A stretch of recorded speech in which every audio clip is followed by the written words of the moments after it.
Hello friends, कैसे हैं आप सारे? I hope good. ये वीडियो सीरीज मैं इसलिए बना रहा हूँ कि बच्चों को कुछ हम सिखा सकें इन छुट्टियों में।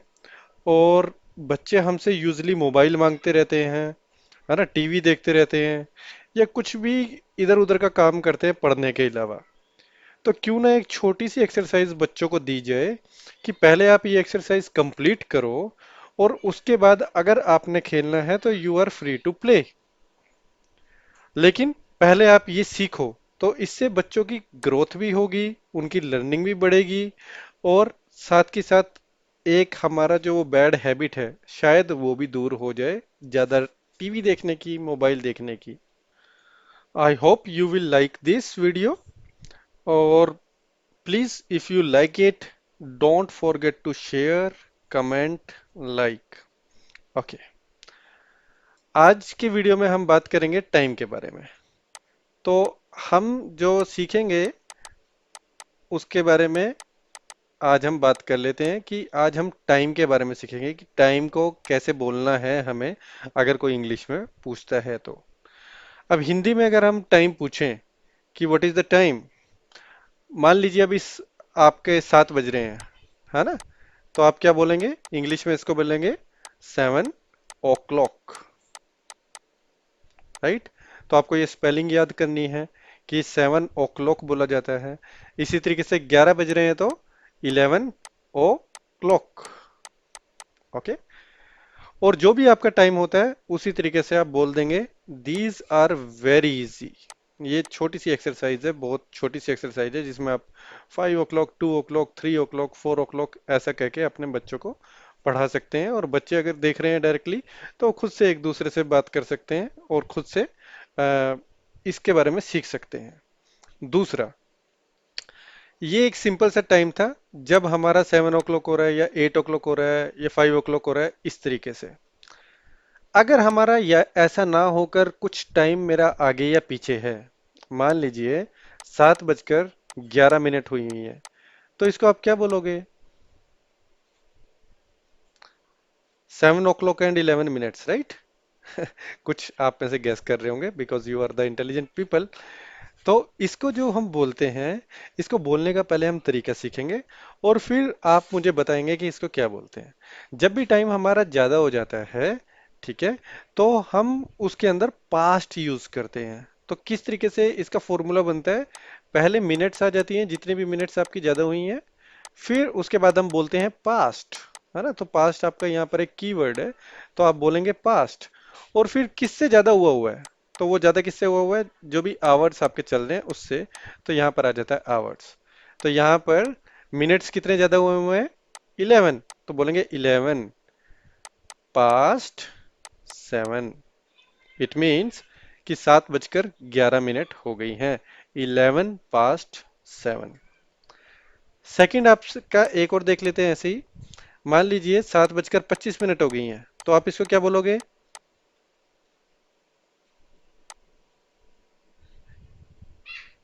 तो ये हो जाएगा आपका 25। देखिए पहले मिनट्स है ना, मिनट्स कितने ज्यादा हुए हैं? 25 ज्यादा हुए हैं, तो आप बोलेंगे 25 past 7, मतलब 7:25। इसी तरीके से 5:06 हो गई हैं अगर मैं बोलूं, तो ये क्या होगा? 6 past 5। ओके। तो अभी आपने इस तरीके की और बहुत सारी एक्सरसाइज करनी है। जैसे 10:11 हो गई हैं, है ना, या 5:10 हो गई हैं, या 4:20 हो गई हैं, या 3:35 हो गई हैं। तो ये सारी एक्सरसाइज आपको करनी है बाय योर ओन।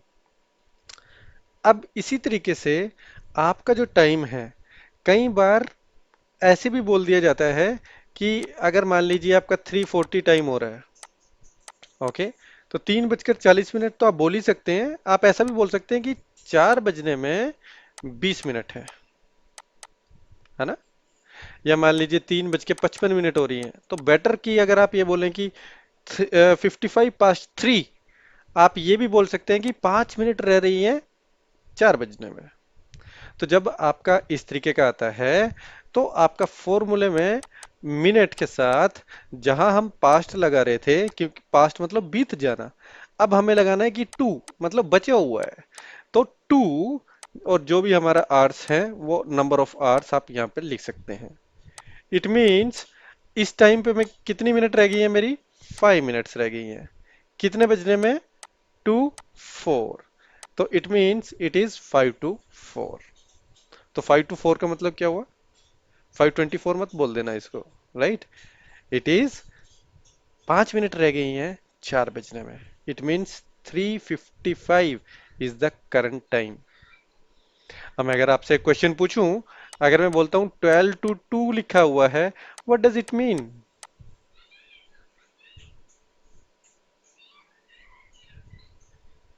तो इसका मतलब है 2 बजने में 12 मिनट रह गई हैं। तो टाइम हमारा कितना हो गया, 1:48, 1:48। 12 मिनट रहती हैं मेरी अभी 2 बजने में। तो I can say it is 12 to 2।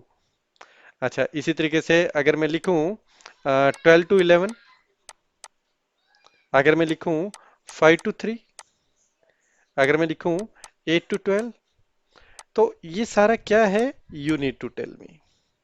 Okay, comments करके बताइएगा आप मेरे को।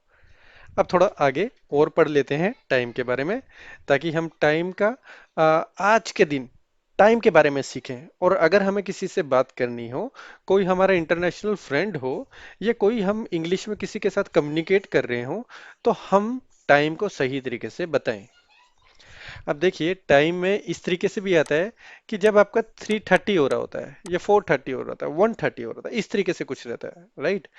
तो इसको आप ऐसा भी बोल सकते हैं कि ये past to 3 है, पहली बात तो, है ना। तो आप इसको क्या बोल सकते हैं, 30 past 3।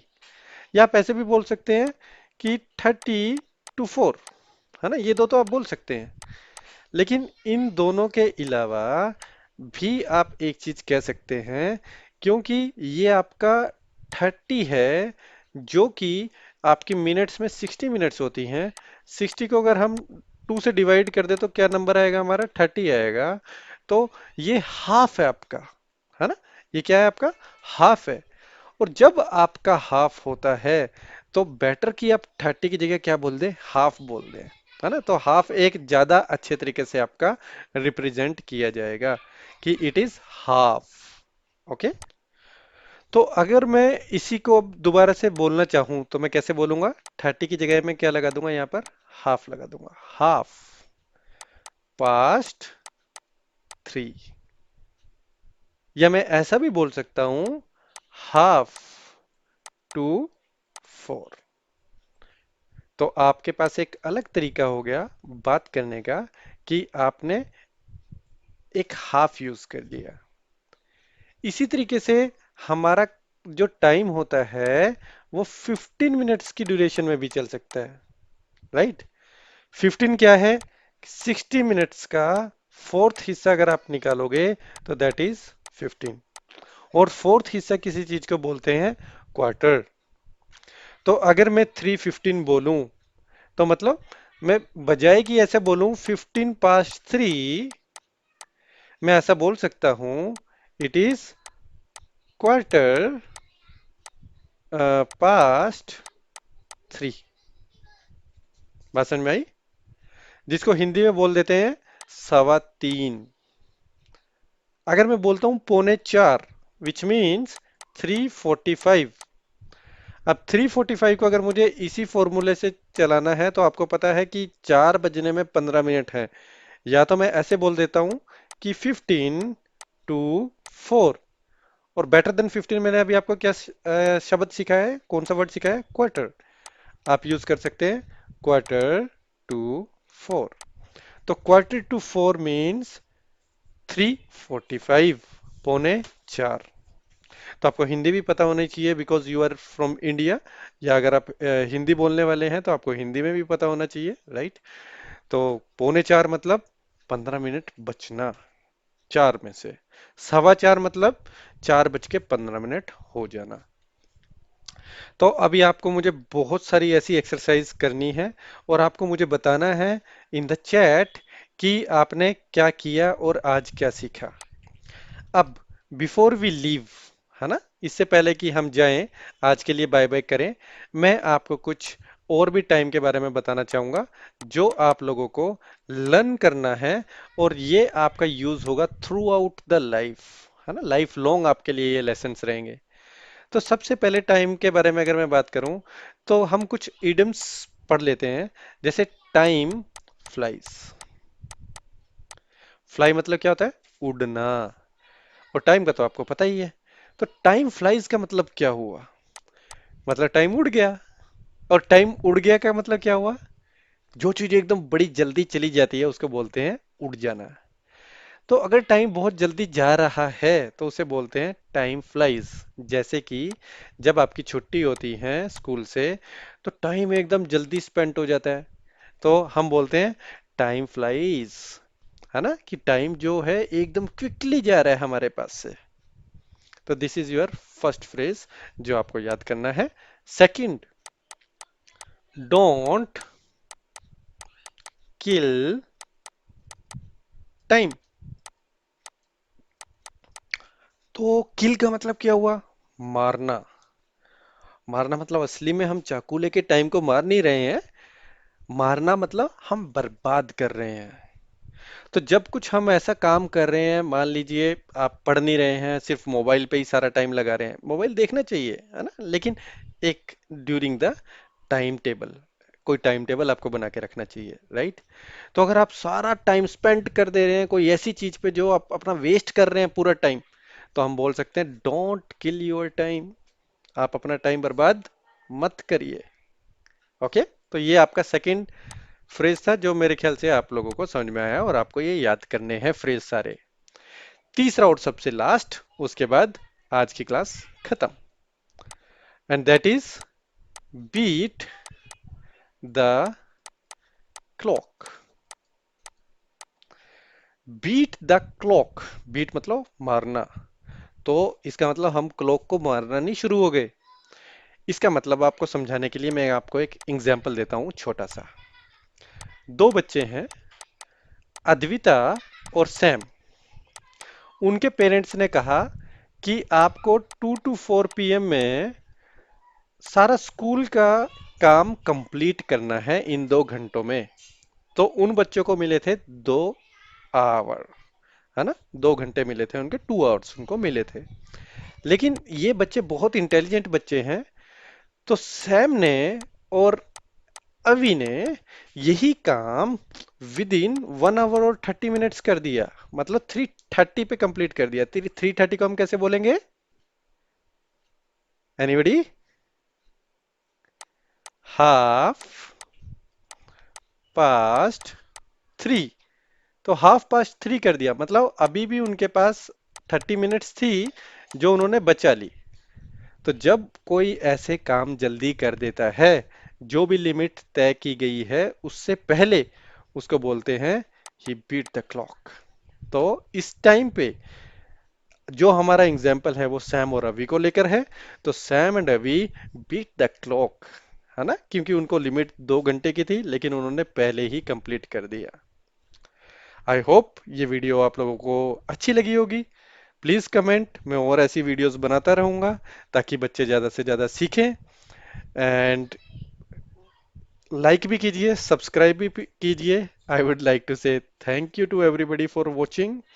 Okay, have a great day, bye, take care.